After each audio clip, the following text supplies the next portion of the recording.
আকাশবাণী আগরতলা। স্থানীয় সংবাদ পড়ছি গৌরী চক্রবর্তী।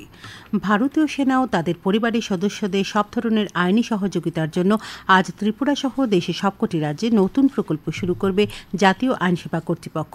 নতুন এই প্রকল্পের নাম নালসা বীর পরিবার সহায়তা যোজনা 2025। রাজ্য আইনসেবা কর্তৃপক্ষের সদস্য সচিব ঝুমা দত্ত চৌধুরী জানিয়েছেন, সুপ্রিম কোর্টের বিচারপতি সূর্যকান্ত জম্মু কাশ্মীরের আইনসেবা কর্তৃপক্ষের আঞ্চলিক সম্মেলনে এই প্রকল্পের ভার্চুয়াল উদ্বোধন দেশে সবকটি রাজ্যে করবেন। আগরতলা রাজ্য সৈনিক বোর্ডে সকালে ভার্চুয়াল উদ্বোধন অনুষ্ঠানে আইনি সহায়তা শিবিরের আয়োজন করা হয়েছে। প্রধানমন্ত্রী নরেন্দ্র মোদী আজ দুদিনের তামিলনাড়ু সফরে যাচ্ছেন।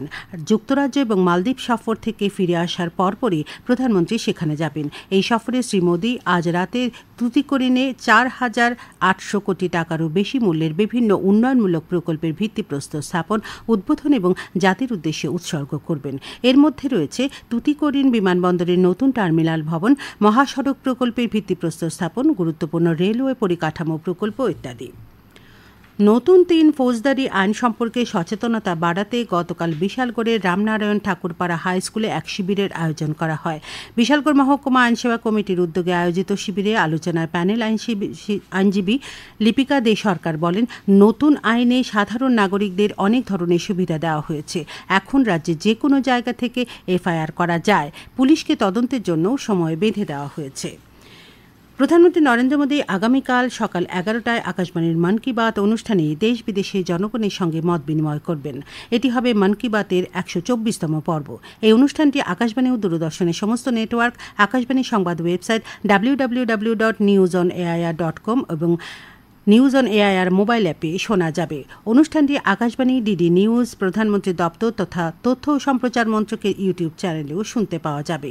অনুষ্ঠানের অব্যবহিত পরে এর আঞ্চলিক ভাষার অনুবাদ শোনা যাবে। এই আঞ্চলিক ভাষার অনুষ্ঠানটি রাত 8টায় পুনঃপ্রচার করা হবে।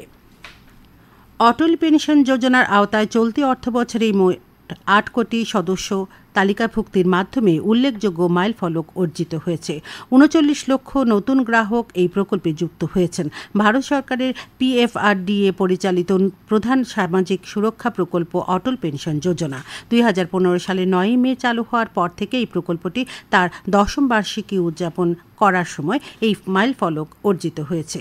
সমস্ত ভারতীয়দের জন্য একটি সর্বজনীন সামাজিক সুরক্ষা ব্যবস্থা তৈরির লক্ষ্যে চালু হওয়া অটল পেনশন যোজনা একটি সেবা এবং অবদানমূলক পেনশন প্রকল্প, যা দরিদ্র, সুবিধাবঞ্চিত এবং অসংগঠিত ক্ষেত্রের শ্রমিকদের কথা ভেবেই চালু হয়েছিল। উদয়পুর থেকে কাকড়াবন হয়ে মেলাঘর পর্যন্ত 8 নম্বর জাতীয় সড়কের উপর বিকল্প সড়ক এবং গোমতী নদীর উপর আরও একটি নতুন সেতু নির্মাণ করা হবে।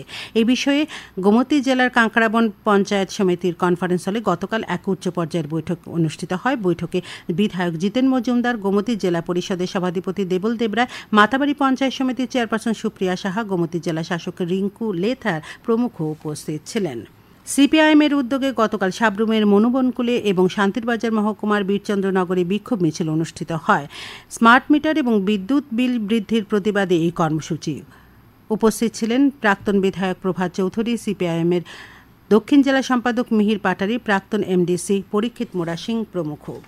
খোয়াই মহকুমার বাইজলবাড়ি পুলিশ গতকাল রাতে একটি গাড়ি থেকে 10 লক্ষ টাকার নেশা সামগ্রী আটক করে। এই ঘটনায় 2 ব্যক্তিকে গ্রেফতার করা হয়েছে। পুলিশ ধৃতদের বিরুদ্ধে NDPS অ্যাক্টে মামলা গ্রহণ করেছে। পশ্চিম ত্রিপুরা জেলার জেলাশাসক তথা সমাহর্তা ডাক্তার বিশাল কুমারের পৌরোহিত্যে গতকাল জেলাশাসকের কনফারেন্স হলে জেলাস্তরে সড়ক নিরাপত্তা কমিটির বৈঠক অনুষ্ঠিত হয়।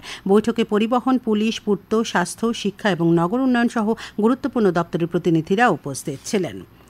খেলার খবর। ত্রিপুরা ফুটবল অ্যাসোসিয়েশন পরিচালিত চন্দ্রস্মৃতি ঘরোয়া প্রথম ডিভিশন লিগ ফুটবল প্রতিযোগিতার উদ্বোধনী খেলাটি ড্র হয়েছে।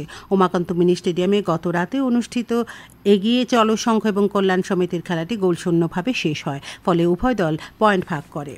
খোয়াই সরকারি দ্বাদশ শ্রেণী বিদ্যালয়ের সিনথেটিক ফুটবল মাঠে আজ জেলাভিত্তিক শচীন দেব স্মৃতি নকআউট ফুটবল প্রতিযোগিতা শুরু হচ্ছে।